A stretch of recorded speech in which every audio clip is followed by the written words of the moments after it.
Je crois qu'on va d'abord nous lire la parole de Dieu.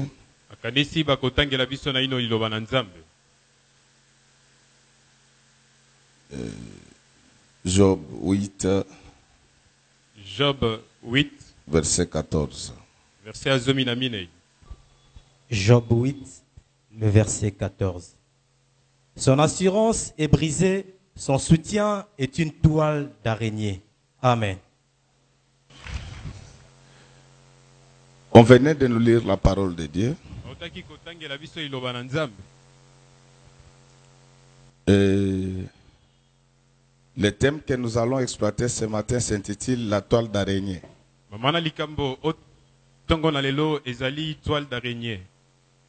Si vous avez bien suivi la lecture, je crois que vous retrouverez le mot toile d'araignée dans la Bible. Il ne faudra pas que les gens pensent que nous sortons des mots qui n'existent pas. C'est notre style, mais nous suivons tout dans la Bible. L'objectif de cet enseignement, c'est de chercher à savoir, vous vous appuyez sur quoi dans votre vie. Est-ce qu'on peut acclamer celui qui vit à jamais?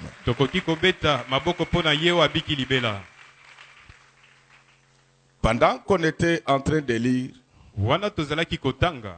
vous avez compris que nous étions dans le livre de Job. Il s'agit d'un ami à Job qui s'appelait Bildad. Quand il a vu ce qui arrivait à Job, il était convaincu que Job n'avait plus de foi. Alors il était venu pour l'interroger et l'exhorter. Il était en train de le faire voir qu'un homme ne peut pas s'appuyer sur une toile d'araignée. Et c'est ça la difficulté avec les églises d'aujourd'hui. Je ne sais pas mon frère, je ne sais pas ma sœur, sur qui tu t'appuies par rapport à ton avenir, par rapport à ton présent. Bildad voulait faire voir à Job que les gens qui sont dans le péché, ils espèrent sur les diables et les démons. Et celui-là ne peut pas, ou cela ne pouvait pas le sauver. Mais qu'est-ce que c'est une araignée? Il s'agit d'un petit animal à 8 pattes. Mais cet animal aime bien se retrouver dans des hauteurs. Mais Dieu ne lui avait pas doté des ailes. Est-ce qu'on peut acclamer pour celui qui vient? Alors, comme il aime bien monter haut, pendant que Dieu ne lui a pas donné des ailes, il a développé une stratégie. C'est développer la toile qui n'est rien d'autre qu'une forme de tissu.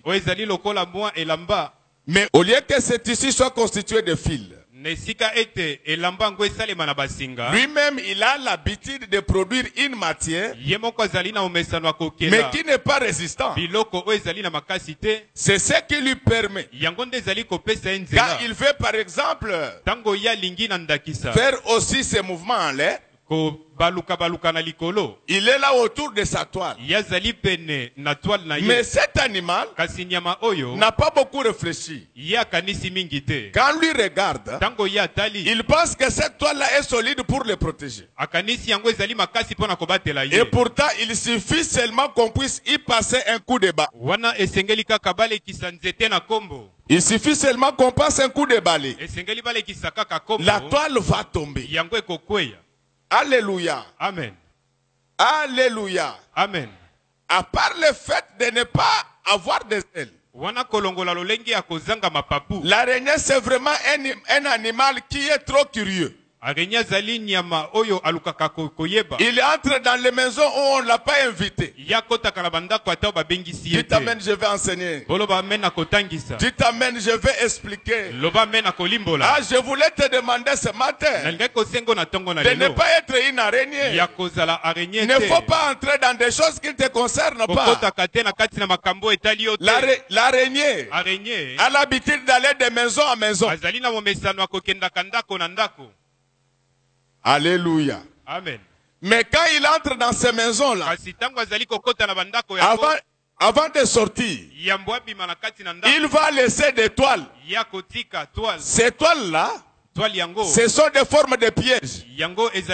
Toute personne qui passe dans cette maison-là, même s'il ne rencontre plus l'araignée, mais il rencontrera des toiles. Je voulais te demander ce matin, ma sœur, quand tu passes dans la maison d'autrui, après ton départ, il faut partir définitivement. Ne laisse pas de toiles. Ne laisse pas de pièges. Parce que ce que tu fais là, ça te coûtera cher un jour. Quand l'araignée laisse ses toiles, c'est pour que quand il reviendra, qu'elle puisse toujours avoir où habiter. Amen, amen, amen, amen, amen, amen. Je ne sais pas si quelqu'un a la culture d'araignée parmi nous. Quand tu vas visiter les autres, ne laisse pas de pièges, ne crée pas de problèmes. Quand tu quittes, que la paix reste dans cette maison-là. Mais là, nous sommes encore en train d'expliquer ce que c'est l'araignée. L'araignée, à part la curiosité, l'araignée est trop risée. Quand il entre dans les maisons des gens, il a l'air inoffensif. Quand vous le voyez, c'est un animal inoffensif.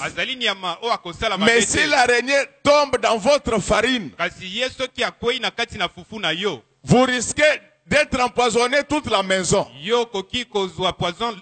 C'est pourquoi, à part les choses spirituelles, une bonne maman couvre tout ce qui est dans sa cuisine.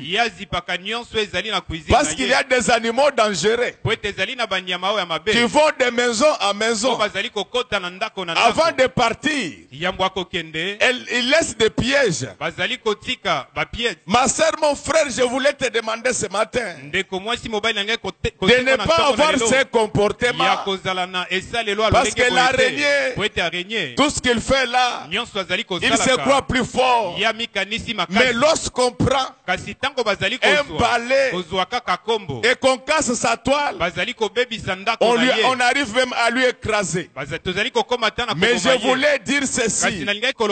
L'araignée qui te dérange, toi et moi, elle a besoin d'un balai spécial. Il faut les combattre avec l'arbre vert qu'on appelle Jésus-Christ, le maître de Galilée. C'est pourquoi ce matin, je demande au bois vert de se déployer dans notre église. Je demande au bois vert de se déployer dans ta maison. Que ce bois commence à enlever. Que ce bois commence à enlever tout ce qu'il y a comme toile, tout ce qu'il y a comme piège dans notre église, dans ta maison, dans ton bureau. Alléluia. Amen. Je disais que ne t'inquiète pas. Malgré Tout ce qu'il y a comme toile d'araignée autour de toi, les toiles sont fragiles. Ça ne va pas t'empêcher d'aller très loin. Tu vas briser et tu vas passer. Tu vas briser et tu passeras. Et pour cela, tu as besoin d'un bon balai. Ces balais-là, c'est ce qui était la verge de Moïse, qui représentait Jésus-Christ, le maître de Galilée. Mais mon problème, ce matin, c'est de t'expliquer que ne compte pas sur la toile d'araignée. Elle est très fragile. Ne compte pas sur les forces physiques. Ne compte pas sur ton intelligence. Ne compte pas sur ta beauté. Ce sont des choses fragiles. Il y a quelque chose de très solide que Dieu a envoyé dans le monde pour que tout ce qui est monté en hauteur ne puisse plus recourir aux toiles d'araignée, mais qu'il puisse recourir à la pierre vivante qui était rejetée, mais elle est devenue aujourd'hui la principale de l'angle. Ma sœur et mon frère, je voulais te demander ce matin d'arrêter de compter sur tes connaissances, d'arrêter de compter sur ta force. Nous tous ici, il y a des choses qui sont au-delà de nos forces, mais il y a celui qui a la capacité de surmonter tout. Il y a celui qui a la capacité de faire ce que le pasteur ne sait pas faire. Il y a celui qui a la capacité de faire ce que ton père ne peut pas faire.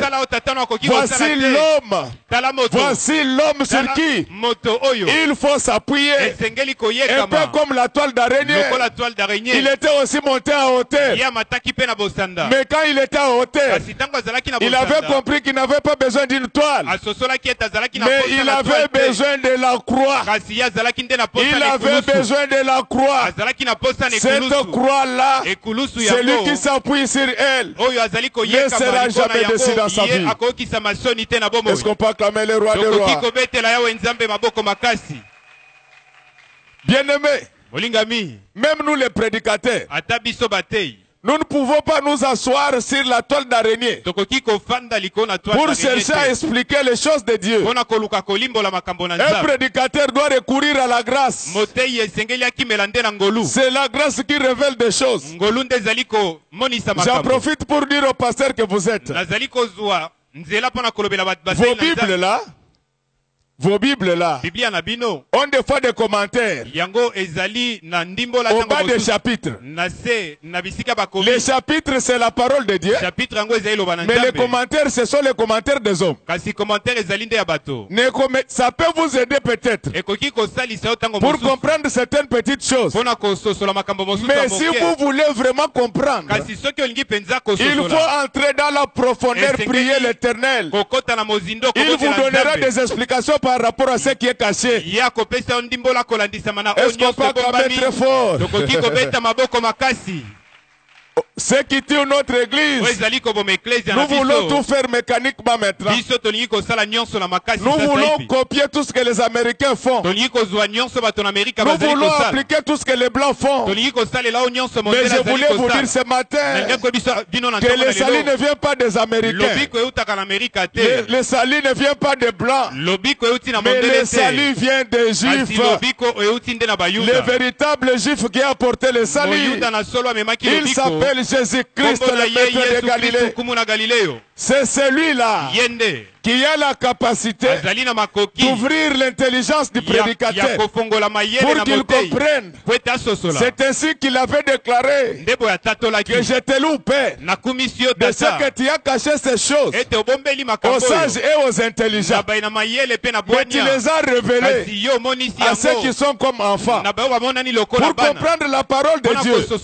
Il y a un seul secret: deviens enfant de Dieu et ton Père te révélera tout ce qu'il a en lui. Le prédicateur, quel que soit son âge, quelle que soit sa masse, quelle que soit sa taille, il reste enfant devant Dieu. Parce que lui, il est l'ancien des jours. Il a régné. Il règne Et il régnera toujours. Je voulais demander au roi des rois de commencer à régner dans ta vie. De continuer à régner dans ta vie. Comme ça, le malin ne te fera aucun mal. Ça me rappelle, je voulais expliquer ces choses. Parce qu'il y a les gens qui disent que Paul souffrait de la malaria quand on parle de l'écharde. Les enseignements de Paul, ce sont des enseignements difficiles. Ce n'est pas moi qui le dis. C'est Pierre qui le déclare. Il dit que c'est ce que fait notre bien-aimé Paul. Dans tous les livres où il parle de ces choses. Dans lesquels il y a des choses difficiles. Lorsque les choses deviennent difficiles,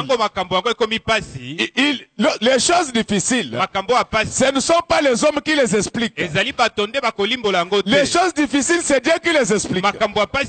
C'est pourquoi quand vous lisez Paul, sans l'assistance de Dieu, en vous référant aux commentaires de la Bible, vous irez très loin. Un homme dans la Bible, il s'était retrouvé devant des choses difficiles. Il s'appelait Daniel. Est-ce qu'on peut acclamer le roi des rois? Quand Daniel a vu que les choses étaient difficiles, il avait demandé un temps au roi. Quand tu veux lire les écrits de Paul, demande un temps au roi. Mets-toi à genoux. Il va te révéler ce qui est caché. J'affirme avec force que Paul était bel et bien infirme. Là, je demande qu'on lise Galates 4, verset 13. Galates 4, verset 13. Vous ne m'avez fait aucun tort. Vous savez que ce fut à cause d'une infirmité de la chair que je vous ai pour la première fois annoncé l'évangile. Acclamons pour le roi des rois. Ici, ce n'est pas quelqu'un d'autre qui parle à la place de Paul. C'est lui-même. Il dit que quand il a annoncé l'évangile pour la première fois aux Galates, il était infirme. Mais comment un commentateur de la Bible, parce qu'il est blanc, il peut dire que c'était la malaria? C'est faux et archi faux. Il peut dire que c'était la maladie des yeux. C'est faux et archi faux. Nous allons parcourir la Bible pour comprendre. Avant de continuer, je voulais vous dire ceci. La différence entre la science et l'art, c'est que la science a des concepts, a un objet et une méthodologie. La théologie, c'est-à-dire l'étude de Dieu, qui se fait par la Bible, c'est aussi une science. Elle a elle-même ses concepts. C'est ainsi que la Bible dit ceci: toute parole de Dieu est inspirée. La Bible elle-même fait la différence entre l'infirmité et les maladies ordinaires. Mais comment on peut dire que Paul a fait la malaria? C'est 1000 fois faux. C'est 1000 fois faux. Parce que l'infirmité, c'est un défaut du corps. Depuis l'Ancien Testament jusque dans le Nouveau Testament, Dieu a toujours fait la part des choses entre les maladies ordinaires et l'infirmité. Je demande qu'on nous lise Matthieu 8, verset 17. Matthieu 8, le verset 17. Afin que s'accomplisse ce qui avait été annoncé par Isaïe, les prophètes, il a pris nos infirmités et il s'est chargé de nos maladies. Est-ce que vous comprenez que Dieu lui-même, depuis l'Ancien Testament, il faisait la différence entre les infirmités et les maladies? Dire que l'écharde de Paul, c'était la malaria. Au petit poto, papa. Donc nous expliquons calmement et vous allez comprendre les choses. Lis-nous encore Matthieu 9, verset 35. Matthieu 9, le verset 35. Jésus parcourait toutes les villes et les villages, enseignant dans les synagogues, prêchant la bonne nouvelle du royaume et guérissant toute maladie et toute infirmité. Acclamons très fort pour le roi d'or. Donc, même Jésus, notre maître, il savait faire la part des choses entre les maladies et l'infirmité. L'infirmité, je le répète, c'est un défaut corporel. Alors, qu'est-ce qui se passe? Dans la vie d'un homme, il y a trois types d'infirmités. Il y a les infirmités des membres inférieurs. Il y a les infirmités des membres supérieurs. Mais il y a aussi les infirmités du tronc.